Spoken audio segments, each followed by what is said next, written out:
बेटा यहाँ पे हमारे पास क्वेश्चन है कि दो लेंसेज हैं पी और क्यू, सेम मटेरियल के बने हुए हैं। सो एक लड़की है मंजू, वो कह रहे हैं कि she is looking at printed text on a page using lens P. तो वो पढ़ने के लिए लेंस पी का यूज़ कर रही है जो कि कन्वेक्स लेंस है, तो थोड़ा पतला है सेंटर से, और ये क्यू लेंस है जो कि सेंटर से थोड़ा थिक है। She notice that when she slowly takes the lens away from the page, तो मतलब अगर जैसे जैसे वो लेंस को उस लेटर से दूर करती जा रही है तो क्या हो रहा है, the text turns upside down. मतलब जो इमेज है वो उल्टी बननी शुरू हो जाती है। मतलब उसको जहाँ पहले वो इमेज सीधी दिख रही थी, इमेज सॉरी जो ऑब्जेक्ट है वो उसको जो सीधी दिख रही थी, जैसे जैसे वो उस लेंस पी को दूर करेगी तो वो ही टेक्स्ट जो है उसको उल्टा दिखना शुरू हो जाता है। और कब दिखता है, जैसे ही वो 10 सेंटीमीटर के मार्क से थोड़ा सा ज़्यादा दूर कर लेती है। सो वो पूछ रहा है कि ये जो लेंस पी में ये जो 10 सेंटीमीटर वाली चीज़ है, ये जो डिस्टेंस है, ये क्या सिग्निफाई करता है। सो सबसे पहले तो ये देखिए कि हमें एक चीज़ पता है कि अभी फ़िलहाल जो पहला केस है जहाँ पे वो टेक्स्ट के बिल्कुल पास उसने कन्वेक्स लेंस पी को रखा हुआ है, तो ये मेरा वो अल्फ़ाबेट होगा। अल्फ़ाबेट का साइज़ ये है। उसको अभी जो इमेज दिख रही है उसकी वो अपराइट दिख रही है, अपराइट दिख रही है, एंड इसमें मेंशन नहीं है, वो थोड़ी एनलार्ज्ड भी है। सो अपराइट या इरेक्ट एंड एनलार्ज्ड, ये दो चीज़ें हैं यहाँ पे। अब आगे क्या हो रहा है कि वो लेंस को ऑब्जेक्ट से दूर लेके जा रहा है, या फिर हम इसको सिंपली पुट करें, ऑब्जेक्ट और लेंस के बीच में डिस्टेंस बढ़ रहा है। तो हम लेंस को मूव नहीं करते, हम ऑब्जेक्ट को थोड़ा सा इस तरफ को मूव कर लें, बात एक ही है, क्योंकि डिस्टेंस ऑब्जेक्ट या जो टेक्स्ट है उसमें और जो लेंस है उसमें बढ़ाना है, ताकि हम रेफरेंस सेम रखें। मैंने लेंस को मूव नहीं किया, मैंने ऑब्जेक्ट को दूर कर दिया। अब आपको ये बात रे डायग्राम से पता है कि F जो है, F के जब राइट में आपका ऑब्जेक्ट है उस टाइम जो इमेज बन रही है वो इरेक्ट और एनलार्ज्ड है। F पे अगर आप रखते हैं, अगर आप F पे रखते हैं तो जो इमेज बनती है वहाँ से वो उल्टी बननी शुरू हो जाती है, लेकिन बहुत ज़्यादा दूर बनती है।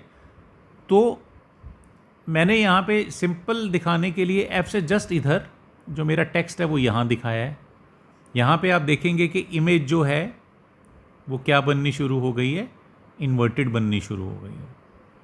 बड़ी यहाँ पे भी है लेकिन इन्वर्टेड है। सो वो यही पूछ रहा है कि ये 10 सेंटीमीटर, ये वाला डिस्टेंस का क्या होगा आपका 10 सेंटीमीटर, जो कि और कुछ नहीं है, लेंस पी की फोकल लेंथ है। सो 10 सेंटीमीटर क्या सिग्निफाई करेगा, focal length of lens P. अब दूसरा पार्ट है इसका, वो पूछ रहा है कि अगर यही सेम प्रोसेस इस लेंस पी की जगह पे मोटा वाला लेंस क्यू ले लिया जाए, अगर आप देखेंगे यहाँ पे लेंस क्या है, क्यू, तो क्या होगा, ये इन्वर्जन जो है वो 10 सेंटीमीटर से पहले हो जाएगा या इक्वल होगा 10 सेंटीमीटर के, या उससे भी कम होगा।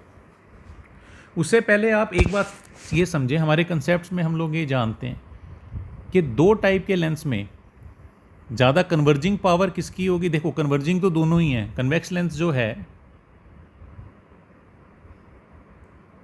वो किसकी नेचर क्या है, कन्वर्जिंग,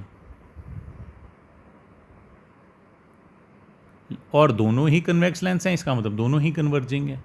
लेकिन ज़्यादा कन्वर्जिंग पावर किसकी होगी, वो वाला लेंस जो सेंटर से, ठीक है। अब सिंपल बात यह है कि जो सेंटर से थिक है वो जल्दी कन्वर्ज करने का मतलब क्या है कि अगर रेज ऐसे आ रही हैं तो वो थोड़ा सा पहले मिला देगा, वो उसकी कन्वर्जिंग पावर ज़्यादा है।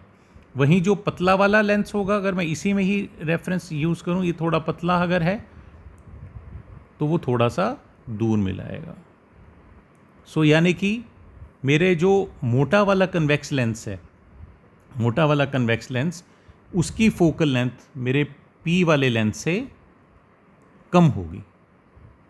पावर जो है किसी भी लेंस की that is inversely proportional to the focal length. तो हमने ये तो देख ही लिया है कि मोटा वाला लेंस जो है, जो थिकर लेंस है, उसकी पावर यहाँ पे लिख लेते हैं, power of Q is more than power of lens P. So therefore उल्टा हो जाएगा,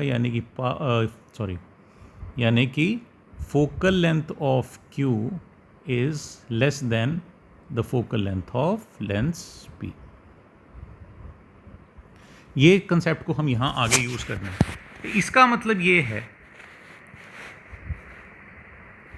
तो एक बात तो पक्का है कि मेरी जो फोकल लेंथ है यहाँ पे, जब मैं Q की बात कर रहा हूँ, मैंने यहाँ पे इसको F2 दिखा दिया है। बेसिकली यहाँ पे हम क्या बात कर रहे हैं, focal length of lens Q। ये बात बिल्कुल क्लियर है कि इसकी जो फोकल लेंथ है वो F2 जो मेरा ऊपर लेंस था उससे कम है। तो अगर मैं सेम प्रोसेस यहाँ करता हूँ, तो यहाँ पे इनिशियली जब मैंने बिल्कुल उसके पास रखा हुआ है ऑब्जेक्ट के, तो मेरी इमेज जो है वो कुछ यहाँ बन रही है, अपराइट बन रही है।